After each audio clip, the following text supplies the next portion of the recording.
La herencia en sí es un tema que me interesa y que me atraviesa por muchas cuestiones, ¿no?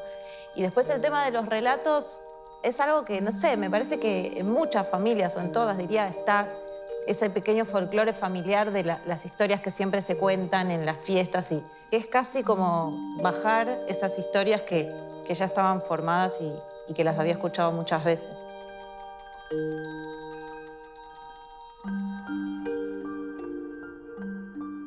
Estamos en la Sala del Tesoro de la Biblioteca Nacional. En Apalabradas, hoy, Mercedes Halfon. Mercedes Halfon es periodista cultural y curadora en artes escénicas. Ha publicado textos breves de narrativa, una novela en colaboración y poesía. Los libros El trabajo de los ojos y Diario pinchado. Dirigió junto a Laura Citarella el documental Las poetas visitan a Juana Viñosi. Comenzando por El trabajo de los ojos, que fue publicado también en España, en Chile, pienso desde la tapa, en esta serie de apostillas que nos dan como ciertas advertencias. Quien narra es una autora que cuenta en primera persona ese transitar desde la infancia por una enfermedad de la vista, el estrabismo, y se suman otras enfermedades más, pero me interesa ese diálogo que hace con otros temas. ¿Cómo fue la construcción de ese diálogo, Mercedes?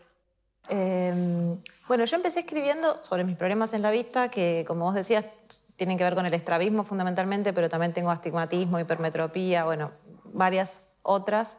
Y empecé escribiendo sobre eso, pero después en algún momento del proceso me di cuenta que digamos, para contar eso necesitaba también poder contar otras historias, salir un poco de la primera persona más cerrada, porque se podía volver un poco como demasiado, digamos, girando sobre sí mismo, ¿no? Girando un poco en falso. Entonces ahí empecé como a investigar y me empecé a fascinar mucho con otras biografías de personajes que habían investigado cuestiones vinculadas a cómo funciona el ojo o descubierto aparatos como, bueno, el sistema Braille, ¿no? El sistema de escritura para no videntes, en fin. Y eso fue como una especie de red en la que de pronto empezaron a quedar pegadas, digamos, otros objetos, otros personajes, otras historias. Y un poco así se fue armando el libro, ¿no? En ambos libros que señalaba Ana, está este juego y este cruce de géneros, como recién estabas diciendo vos, Ana, estas apostillas y esto que vos, esa reconstitución que se va haciendo de una dificultad, cómo esas dificultades de alguna manera también nos conforman, y esto lo voy a legar después, lo voy a vincular con el legado, ¿no? Cómo se legan algunas cosas, y tanto en cuanto al trabajo de los ojos, voy a señalar que empieza con una pérdida, con dos pérdidas en realidad. El año pasado murió mi oculista, Balzaretti, especialista en niños, orientación que suelen tener los que tratan con estrabismo. Es una de las enfermedades que tengo que apareció en la infancia. Hoy la acompaña el astigmatismo, la hipermetropía. Vas a una nueva especialista, Hubert Buell, y recomendará un nuevo tratamiento. Pero cuando ella se retira, hay una nueva pérdida, que es la historia clínica. Está marcado por la pérdida, de alguna manera, también ese rastreo en el trabajo de los ojos. Mira, sí, bueno, empieza, digamos, el disparador es este, que es la muerte de Balzaretti, que había sido mi oculista desde que era chiquita, y con toda esa transferencia que uno pone en los médicos de toda la vida, ¿no? Como que son los que te conocen, Entonces, los que saben por todas las que pasaste y uno confía ciegamente. Bueno, justamente ciegamente.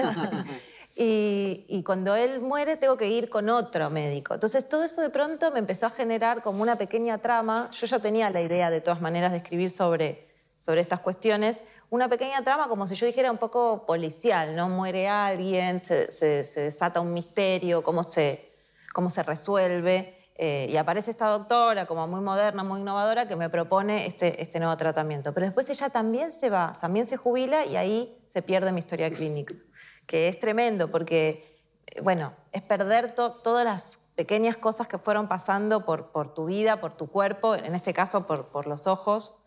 Pero al mismo tiempo me di cuenta en la escritura del libro que finalmente el libro era un poco una historia clínica, que de eso se trataba, que yo estaba ahí contando todas esas peripecias que habían pasado en relación con los ojos y que me siguen pasando, ¿no? Pero bueno, el libro ya está cerrado. Hay una historia que tiene que ver con los temas de salud, que hay una herencia genética. Hacés referencia, y hablábamos de la herencia, recién hacías referencia a Gastón. Los lentes en mi familia siempre fueron gruesos, a mi madre la operaron de estrabismo, ¿no? Está por un lado la herencia genética vinculada a la salud, pero también hay otra herencia, y tiene que ver con las historias. Contás, dice la narradora, mi abuela sostenía que el ojo se me había movido hacia adentro a raíz de una caída por las escaleras. Era una historia de mi abuela que leía permanentemente novelas de suspenso y amor, citadas de Sidney Sheldon a Manuel Puig. Sentada con las piernas cruzadas detrás de sus anteojos de gatúbela, tomaba a algunos de nosotros de rehén y arrancaba el relato, ¿no? Por un lado, entonces, decíamos el estrabismo, esta desviación del alineamiento de un ojo en relación al otro, y por otro lado el relato de tu abuela como parte de una misma herencia. Sí, bueno, la herencia en sí es un tema que me interesa y que me atraviesa por muchas cuestiones, ¿no? Pero en el tema de los ojos y los problemas en la vista, claramente en mi familia había un linaje, entonces me gustaba contar ese linaje que había pasado de generación en generación, los problemas en la vista. Uno hereda, digamos, uno es una especie de mezcla del pelo del abuelo, la boca de la tía, ¿no? Como una mezcla de... Pero también heredás cosas que por ahí no están tan buenas, ¿no? Como los problemas en la vista o, qué sé yo, la baja estatura, cosas que uno preferiría que no suceda. Pero con los ojos, en mi familia es muy claro eso. En la novela, por ejemplo, casi no aparece mi papá porque él no usa anteojos, ve perfecto, entonces no había necesidad. Eso me pareció, ¿no? Como que la red que se iba construyendo era la de los problemas en la vista. Por un lado eso. Y después el tema de los relatos es algo que, no sé, me parece que en muchas familias, o en todas, diría, está ese pequeño folclore familiar de las historias que siempre se cuentan en las fiestas y que se cuentan y cada vez se van exagerando más, o ya, viste, hay desacuerdos. Y ese relato, esos relatos familiares, me parece que forman parte de lo que me interesa escribir. Yo agrego esto que estás diciendo y cuando salimos de una postura esencialista, cuando nos ponemos en una lógica relacional, ahí nos pueden entrar a reflexionar cómo nuestra propia identidad está construida no solo por lo nuestro, lo íntimo de uno, sino los relatos y hasta incluso las carencias, las faltas, las fallas de otros que se legan. Entonces, los lentes son objetos que forman parte de mi familia, como dice el libro, ¿no? Y ese instrumento es un objeto de reconocimiento. Esto me interesa, que a veces uno se puede reconocer en una falla, en una falta. Un nene con ortodoncia puede parecer extraño, pero un estrábico y un anteojudo es la imagen viva del que va a llorar en el recreo. Y esto vinculado con la escuela y esa normatización que produce. Cómo a la diferencia se la señala. Y se la señala de manera negativa.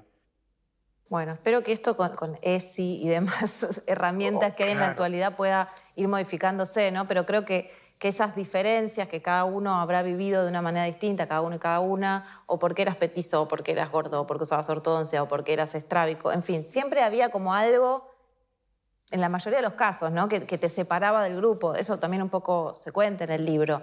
Y lo que me interesa pensar es que esa falla finalmente es la que te constituye, ¿no? La que va a constituir tu forma de ser y tu forma de ver. Y genera relatos como este, por ejemplo. Sin duda. Bueno, yo acá estoy, digamos, como poniendo toda la atención en la cuestión de lo que falla, en vez de pensar en lo que funciona bien, pensar en lo que falla y construir a partir de ahí un relato. Pero me parece que esas limitaciones o esas fallas o esas, digamos, características que nos separan de la norma, bueno, son la identidad. Y desde ahí uno, hasta el estilo de escritura nace de ahí. Dice, me vi en todos los nenes y me vi después de adulta la persona con anteojos. ¿Quién es? ¿Un aficionado a la lectura? Me pregunto si los nenes del consultorio estarán condenados a ser intelectuales, si Woody Allen será un referente para ellos. Y pienso como en este juego, ¿no? Siendo grande, pensando en la niñez, pensando en esos chicos que están ahí, y si de alguna forma la lectura, ¿no? Y pensar en el tema de la enfermedad te termina siendo alguien especial, y en las influencias también, ¿no? Porque el tema de salvarse a través de la enfermedad. Vos decís como de generar identidad a partir de la enfermedad. Exacto, sí. Vivimos en una sociedad tan medicalizada que todos somos un poco hipocondríacos, ¿no? Como que todo el mundo está un poco pensando que si le duele la cabeza es un tumor cerebral, como que hay algo de la exageración. Un poco se cuenta en el libro, ¿no? Esa posibilidad que tenemos de buscar en internet cualquier cosa que tenemos, manchita en la piel, más dolor de cabeza, y eso, bueno, siempre los resultados son terribles.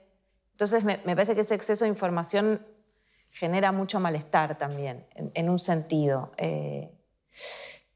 No sé, me parece que de todas maneras, un poco lo que decíamos antes, ¿no? Si uno pudiera como bajar un poco la ansiedad con eso y darse cuenta que esas limitaciones también son formas, esto que decías, ¿no? De los anteojos en la niñez, ¿no? Cómo estas limitaciones generan un carácter, generan una forma que, bueno, son cosas que yo me preguntaba en el libro. El hecho de haber usado anteojos desde antes de tener una forma de ser, o sea, yo usaba anteojos a los 3 años, ¿de qué manera eso me configuró una forma de ver ya directamente, ¿no? Más allá de lo estético, todo, digamos, hacia adentro y hacia afuera, ¿no? Podemos pensarlo así, ¿ves? Como un objeto, los anteojos, constituyen una identidad de alguna manera, participan en eso.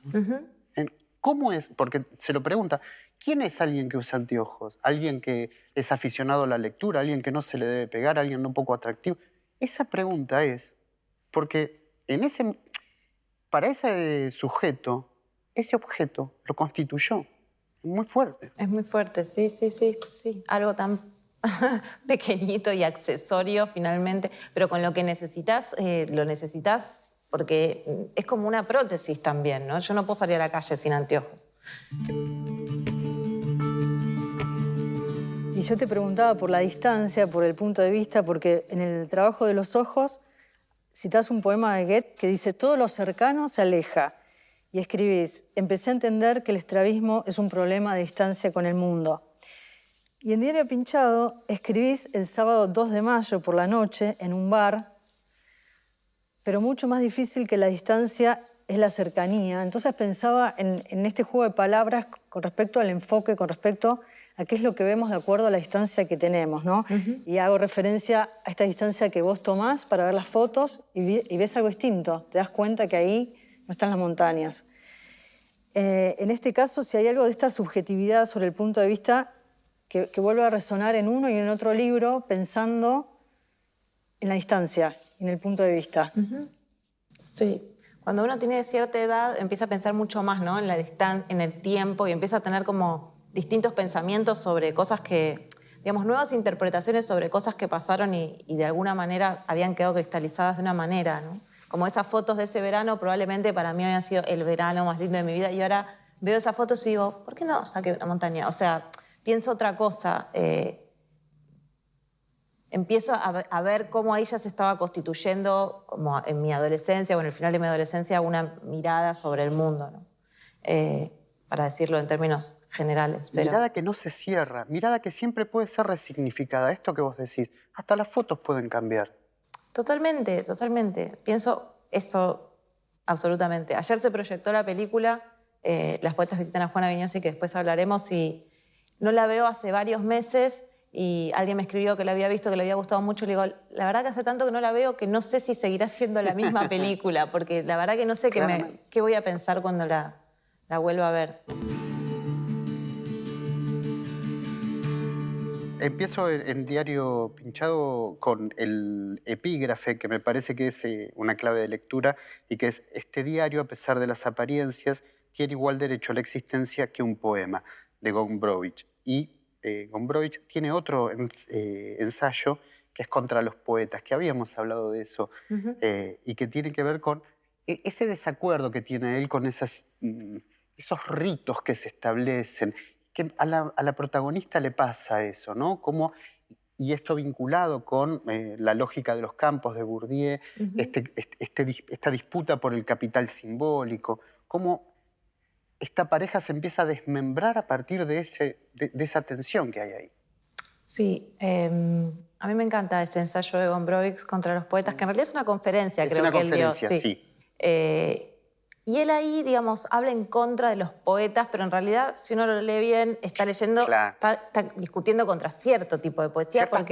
Ciertas prácticas y cierta lectura quizás más, bueno, no sé, un poco más estereotipada, ¿no? Del poeta que escribe sobre las nobles verdades y la belleza y que tiene un lugar en el canon súper indiscutido, porque él sabe de verdad y nunca tiene ninguna duda ni ninguna vacilación. Esto, justamente ese tipo de poeta, Tamara Kamenstein, en un ensayo en su anteúltimo libro, Libros Chiquitos, lo llama los vates, ¿no? Que son como estos grandes hombres. Mira, y en Diario Pinchado vos lo decís así: sus versos eran impactantes, escritos con palabras nobles, como forjadas en bronce, como si para impresionar a los locales hubiera que decir cosas de peso. Letra muerta en algún punto. Sí. Un poco discutir ese lugar también de la poesía cooptada por ciertas instituciones, ¿no? Como la poesía laureada, donde ya el poeta, todo lo que escriba va a ser importante y va a estar bueno. Y lo que le pasa a la protagonista un poco es que ella está afuera de ese circuito. Su tiempo en Berlín no es un tiempo pagado por ninguna beca, a nadie le importa que ella esté ahí. Y ella, sin embargo, escribe, ¿no? Entonces escribe ese diario. Entonces me parece interesante también pensar en esa escritura marginal. Digo, pienso también en el diario de Gombrowicz, en el diario argentino, donde se burla tanto de los escritores importantes de la Argentina. Ella viaja a Berlín, está su novio haciendo una beca y también ella indaga en las cosas que le van pasando y también indaga en ese grupo de amigos poetas que están con su novio y en un momento dice, de todo quiere hacer una definición, ¿no? Como ese vicio de turista intenso. Y se pregunta, ¿qué son los poemas que escriben los latinoamericanos residentes en Berlín? ¿Son poemas latinoamericanos? ¿Hay algo que sea la poesía de un continente? Me gusta pensar y indagar un poco en esta mirada, ¿no? de la poesía, sobre todo en Latinoamérica. ¿Cuál es el lugar? En Argentina, bueno, la poesía siempre ocupó un lugar muy marginal, ¿no? Con respecto al mercado literario. Y eso me parece que es un poco lo que la salva, ¿no? Estar afuera de los premios, afuera de la legitimación institucional, como que le da un lugar de mayor libertad, de mayor, digamos... lo que hace falta para escribir buena poesía es eso, ¿no? Un poco que no tener todas las cámaras puestas sobre vos, sino escribir un poco desde ese lugar que puede ser más crítico, más libre, más experimental, que son, digamos, características que la literatura que el mercado avala no tiene ni va a tener. Entonces, me parece que ese lugar marginal los convierte a los poetas en unos personajes un poco graciosos, ¿no? Un poco resentidos, un poco que todos tienen que trabajar de otra cosa. Son personajes que a mí me atrapan también literariamente, ¿no? Pienso en las novelas de Bolaño o en el poeta chileno de Alejandro Zambra, que toman al poeta como un personaje un poco gracioso. Para reforzar esa idea, esto que vos decís, esta narradora que está escribiendo su diario, luego de un encuentro que van a escuchar poesía, dice algo que a mí me interesa y que refuerza esto. Queda muy claro que ella no participa de ese campo y dice, escuché un poco las conversaciones sin lograr conectar con ninguna. Vos tampoco hiciste ningún esfuerzo por integrarme al punto de darme ligeramente la espalda. La conversación era animada, estuve suelta, no tomé la palabra para un gran parlamento, aunque sí comentarios al margen, pequeños chistes.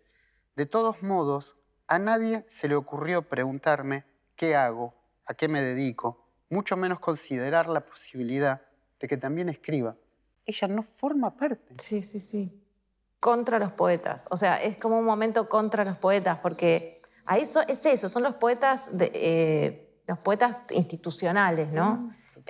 Los poetas que están ahí bancados por una fundación que banca poetas latinoamericanos. Qué sé yo, me permitió un poquitito ironizar sobre eso, exagerarlo un poco, tampoco es tan blanco-negro, ¿no? Sí.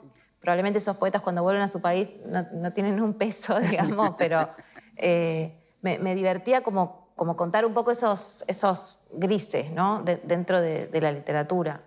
Pienso en la arquitectura de Berlín, en este lugar donde esta pareja está habitando, en el silencio, que por momentos es abrumador. Por estas paredes no se filtra ningún sonido. Cuando estamos sumidos en la oscuridad, la vista se acostumbra, dice. A las 12 de la noche acá hay que apagar todo, comunicarse con señas, ¿no? Y estas casas construidas de tal manera que no se pierde el calor en invierno, que parecen casas diseñadas para que el pensamiento también se reconcentre ahí, ¿no? Como un espacio interior donde lo que se pierde, tal vez, pienso, si no es el vínculo. Es que se está perdiendo el vínculo Claro. en ese diario. Sí. Es la desunión. Es un poco lo que decían antes en relación a la cercanía, ¿no? En el momento en que ellos están en el mismo ámbito, en el mismo departamento, sin demasiados vínculos con el exterior, sin demasiada posibilidad de distensión, bueno, se empieza a ver el silencio que hay entre ellos y que se vuelve ya una condición, ¿no? Ahí está la distancia. Claro, y mira, agrego esto. Esta pareja que se va desvinculando y que va perdiendo, lo dice en Diario Pinchado, la narradora, van perdiendo su tribu, su célula o su unidad mínima que en algún momento la pudieron construir en Mar del Plata en otro viaje, pero acá ya no. Acá se está pinchando. Sí, se está pinchando. Sí, ese léxico común, ¿no? Como esa o sea, el silencio, la distancia, como de alguna forma va arrasando esta cuestión de esos sobreentendidos, de esas palabras en común que en algún momento tuvieron y se están un poco yendo, ¿no?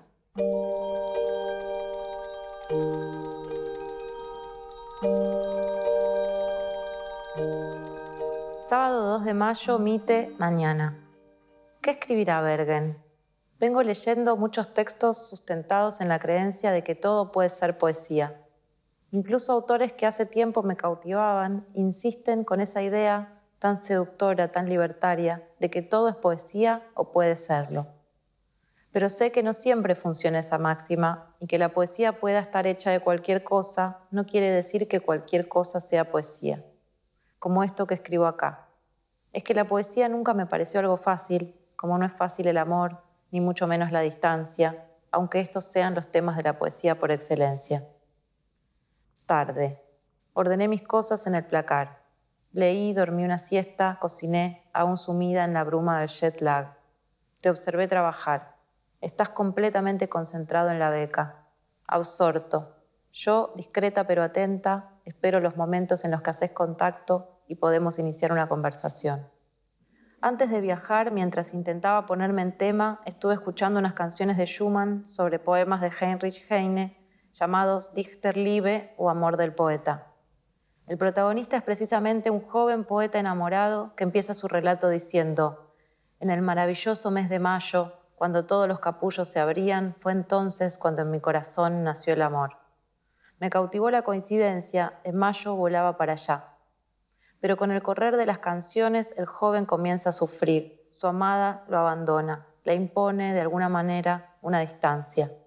Él llora, se interna en el bosque y exclama: si las florecillas supieran. Supongo que ya nadie quiere ser esa clase de poeta y amar de esa manera, sin remedio, absoluta, total. Noche, bar de Torstrasse. Pero mucho más difícil que la distancia es la cercanía.